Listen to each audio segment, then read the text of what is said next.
আসসালামু আলাইকুম প্রিয় ভিউয়ার্স, সবাইকে আমার চ্যানেলে স্বাগতম।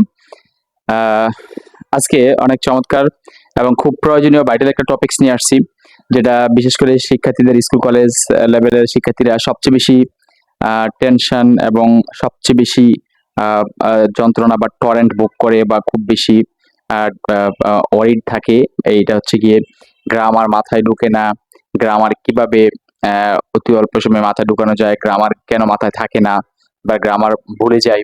তো এই প্রবলেমগুলি বাংলাদেশের বেশিরভাগ শিক্ষার্থীর এই সমস্যায় ভুগতেছে, এবং এটা একটা জাতীয় সমস্যা দাঁড়াচ্ছে যে গ্রামার মাথায় ঢুকে না, গ্রামার কেমনে বেশি মাথায় রাখবো। এটা ক্লাস নিতে গেলে যে কোনো জায়গায় কোচিনে পড়ায়, বেঁচে পড়ায়, যেখানে পড়ে সব শিক্ষার্থীর একই প্রবলেম। তো আজকে ইনশাল্লাহ এই গ্রামার মাথায় কেন থাকে না এবং গ্রামার কিভাবে মাথায় থাকবে সেটাই আলোচনা করব। আশা করি সবাই শেষ পর্যন্ত অবশ্যই থাকবে, কারণ তোমার শেষ পর্যন্ত প্রতিটা কথা তোমার জন্য হয়তোবা টার্নিং পয়েন্ট হবে। এবং এই কথাগুলি হয়তোবা তুমি যদি আমলে আনতে পারো, আশা করি গ্রামারের যে সমস্যা, গ্রামার মাথায় থাকে না, এই যে সমস্যা তোমরা ভুগতেছো, এই সমস্যা থেকে ইনশাল্লাহ বাইর হয়ে আসবে। শেষ পর্যন্ত ভিডিওটা দেখবে এই কারণেই, কারণ প্রতিটা কথাই গুরুত্ব থাকবে এবং প্রতিটা কথার মধ্যেই স্যারের যে একটা পরামর্শ থাকবে, এই পরামর্শটি তোমাদের জন্য অবশ্যই কাজে লাগবে। তো যারা আমার চ্যানেলটা সাবস্ক্রাইব আগে করেছো সবাইকে অসংখ্য ধন্যবাদ, আর যারা সাবস্ক্রাইব করো নাই সবার প্রতি রিকোয়েস্ট সাবস্ক্রাইব করে পাশে থাকবে, এবং অবশ্যই এরকম চমৎকার চমৎকার ইনফরমেশন এবং এডুকেটিভ টাইপের বিভিন্ন ভিডিও আমি অবশ্যই তোমাদের সামনে নিয়ে আসবো। হ্যাঁ, তো শুরু করতে পারি। তো মূলত গ্রামার, যেটা যেটা গ্রামার অনেকগুলি পার্ট আছে, অনেকগুলি গ্রামার আছে। বিশেষ করে কিছু গ্রামার আছে বেসিক গ্রামার, কিছু গ্রামার আছে একাডেমিক গ্রামার, অর্থাৎ syllabus related grammar.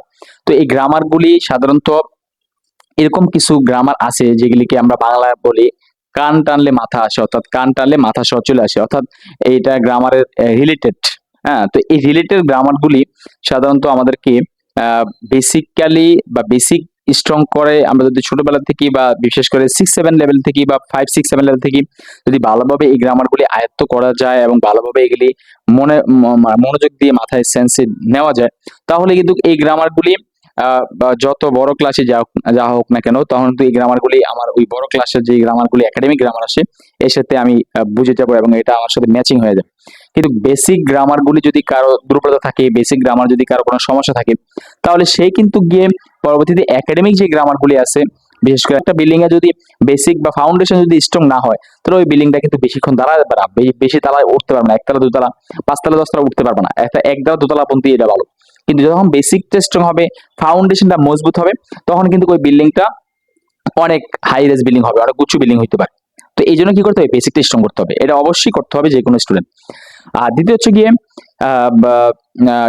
Academic grammar মনে রাখার মূলত প্রথম ধাপ হচ্ছে গিয়ে আমি বলবো যে প্রতিটা শিক্ষার্থী অবশ্যই তোমরা যখনই যে গ্রামারটা করতেছো, একাডেমিক গ্রামার যেটি অর্থাৎ তোমাদের সিলেবাসের গ্রামার, যেটি তোমাদের স্কুল কলেজে থাকে সাধারণত সিলেবাসের মধ্যে, এই গ্রামারগুলোর মধ্যে যখন তুমি যে গ্রামারটা করতেছো, এই গ্রামারটা যেখানে তুমি শিখতেছো, অথবা তুমি বাসায় প্রাইভেট টিউটরের কাছে শিখতেছো, অথবা স্কুলে টিচার শিখাইতেছে, কলেজে টিচার শিখাইতেছে, অথবা তুমি কোচিংয়ে শিখতেছো, তুমি যেখানেই গ্রামারটা শিখতেছো, নোট নিতেছো বা ক্লাস বা সিডাব্লিউ করতেছো, তুমি অবশ্যই এই গ্রামারের যে টপিকস গুলি, যে রুলগুলি বা যে স্ট্রাকচার গুলি আছে যেগুলি তোমার করছো, এগুলি অবশ্যই তুমি কি করো, প্র্যাকটিস রাখো।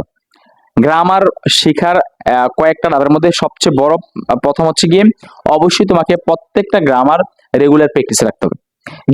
একটা একটা একটা আমি একটা এক্সাম্পল দিয়ে বলি।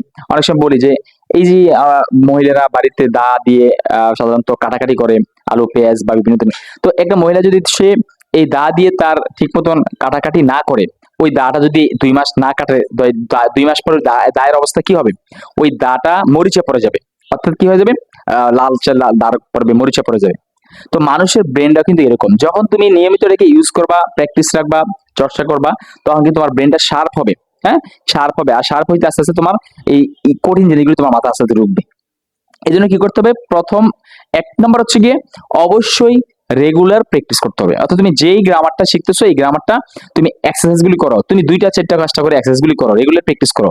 তুমি হ্যাঁ করতে গিয়ে আটকে যাচ্ছ, তারপরে তুমি যেখানেই প্রবলেম করতেছো এখানে মার্ক করে আইডেন্টিফাই করো, আইডেন্টিফাই করে রাখো। তোমার যে টিচার আছে ওই টিচারের কাছে পরের দিন পরে ক্লাসে গিয়ে বলো স্যার আমি এই জায়গায় গ্রামারটা এই জায়গায় কিভাবে ট্রান্সফার করতে বুঝিনি, সেই টিচার কিন্তু তোমাকে বলে দেবে। প্রাইভেট টিচার হতে পারে, তোমার কোচিং টিচার হতে পারে, স্কুল টিচার হতে পারে, অবশ্যই বলে দেবে। তো কি করতে হবে, প্র্যাকটিসটা করতে গেলে তুমি সমস্যাটা পড়বা। সমস্যা পড়লে তখন কি এই সমস্যা উত্তরণে তোমার মাথায় পরে একটা কাজ করবে, এবং এই সমস্যা উত্তরণে তোমার এই প্রবলেমগুলি সমাধান হবে।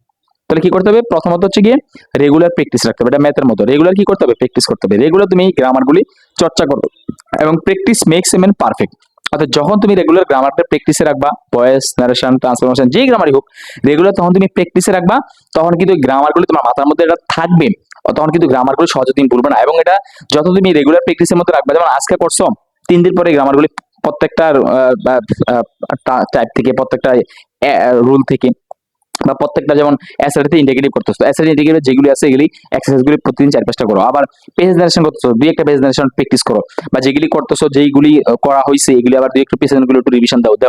দেখবে যে এরকম করে তোমার গ্রামার আর ভুলবে না, এবং গ্রামারগুলি মাথার মধ্যে গেঁথে যাবে। এই জন্য বলা হয়েছে মানুষ দেখে দেখে সাধারণত শিখে বেশি, আর বলার দ্বারা যেটা শিখে দেখে দেখে আরো বেশি শিখে। তাহলে তুমি কি করবা, যখন তুমি দেখতেছো, প্র্যাকটিস করতেছো, লিখতেছো, তখন কিন্তু তোমার মাথার মধ্যে এগুলি ভালো সেন্সে কাজ করবে, এগুলো অনেকদিন মনে থাকবে। আর প্র্যাকটিসের মাধ্যমে কি এইগুলো ভুলবা না সহজ। আচ্ছা, এরপর আসো 2 নম্বর হচ্ছে তুমি যখন এই গ্রামারটা যেভাবে ইউজ করতেছো, এই গ্রামারটা তুমি আবার ইউজে নিয়ে আসো, ব্যবহারে নিয়ে আসো। এই জন্য বলা হয়েছে যে ইউজ ইট অর লস ইট, অর্থাৎ ব্যবহার করো, না হয়তো হারিয়ে যাবে। অর্থাৎ তুমি এটা কি করো, আবার ব্যবহার করো। মানে গ্রামারটা তুমি বন্ধু বান্ধবের সাথে কথা বলতে গিয়ে, বা বিভিন্ন জায়গায় চলাফেরা করতে গিয়ে, বা বিভিন্ন সেন্টেন্স লিখতে গিয়ে, এই গ্রামার চেষ্টা করো এটাকে ব্যবহার করতে নিয়ে আসতে, ব্যবহারে নিয়ে আসতে। অথবা তুমি চেষ্টা করো এটাকে রেগুলার 2-একটা করে সেন্টেন্স হলে এটাকে বলতে, অথবা ভাবতে, চিন্তা করতে, যে আমি আজকে কি বললাম। এই তো 2 মিনিট 5 মিনিট চিন্তা করলে কিন্তু মোটামুটি মনে পড়ে যে আজকে এই রুলটা পড়ছিলাম, এই রুলটা কি হবে, এই সেন্টেন্সটা পড়ছিলাম আজকে, এই সেন্টেন্সটা কি যেন হবে। তো এরকম ভাবে তুমি চিন্তা করো, থিঙ্কিং করো। তোমার এই থিঙ্কিং, এই চিন্তার চেতনার ফলে কিন্তু তোমার যে গ্রামারটা, যে জিনিসটা আজকে পড়ছো, এটা কিন্তু তোমার মাথার মধ্যে থাকবে, এবং এটা তোমার মাথার মধ্যে মেমোরি অর্থাৎ শার্প করবে, অর্থাৎ মেমোরিটা কি করবে, মেমোরিটাকে তাজা করবে। মানে মেমোরিটা কি করবে, তাজা করবে, তো মেমোরিটাকে আবার রিফ্রেশ করবে। তখন তুমি এই গ্রামারগুলি যেগুলি পড়ছো, এগুলি যখন আবার তুমি চেষ্টা করবে মনে করতে, তখন কি হবে, তখন এই মনে করতে গেলে ব্রেন কিন্তু তোমাকে সিগন্যাল দিবে যে হ্যাঁ এরকম, এটা পড়ছিলা, এটা পড়ছিলা। তো এই জিনিসগুলি তোমাকে কি করবে, আবার এটা সে মনে করে দিবে। এরকম মনে করে দিলে তখন তুমি কি জিনিস এগুলি আর ভুলবা না। এরকম ভাবে তুমি করতে পারো। তারপর হচ্ছে গিয়ে আহ যখন তুমি গ্রামার শিখতেছো, পড়তেছো, অবশ্যই তুমি চেষ্টা করবা গ্রামারগুলি আহ আহ পড়াচ্ছে লিখতে বেশি। অর্থাৎ গ্রামারগুলি সাধারণত পড়ার দ্বারা এটা মুখস্থ করার দরকার নেই, কারণ পড়ালে মুখস্থ করলে ভুলে যাবা। কিন্তু তুমি যখন লিখে লিখে রিপ্র্যাকটিস করবা, এক্সারসাইজ করবা, তখন কিন্তু তোমার কি হবে, এগুলি সহজে ভুলবা না। এই জন্য এগুলি মনে রাখার জন্য কি করতে হবে, অবশ্যই লিখে লিখে প্র্যাকটিস করতে হবে। এই জন্য বলা হয়েছে, অর্থাৎ একবার লেখা 10 বার পড়ার সমান, একবার লেখা 10 বার পড়ার সমান। তাহলে কি করতে হবে, এগুলি অবশ্যই লিখে লিখে শিখতে হবে। লিখে লিখে শিখলে কি হবে, এগুলি সহজে মাথার থেকে যাবে না। তো নেক্সট অন্য কোন টপিক্স নিয়ে আলোচনা করবো, এবং নেক্সটে আরেকটা চমৎকার টপিক্স নিয়ে আসবো সামনে। অবশ্যই তোমরা এই পর্যন্ত ভালো থাকবে। আজকে আর বন্ধুরা, তবে কমেন্টে অবশ্যই জানাবা কিরকম লাগছে, বা কিরকম প্রয়োজনীয় হইলো কিনা, বা কিরকম হয়েছে একটু জানাবা কমেন্টে, তাহলে আমি তোমাদের অনুযায়ী ভিডিও বানাতে চেষ্টা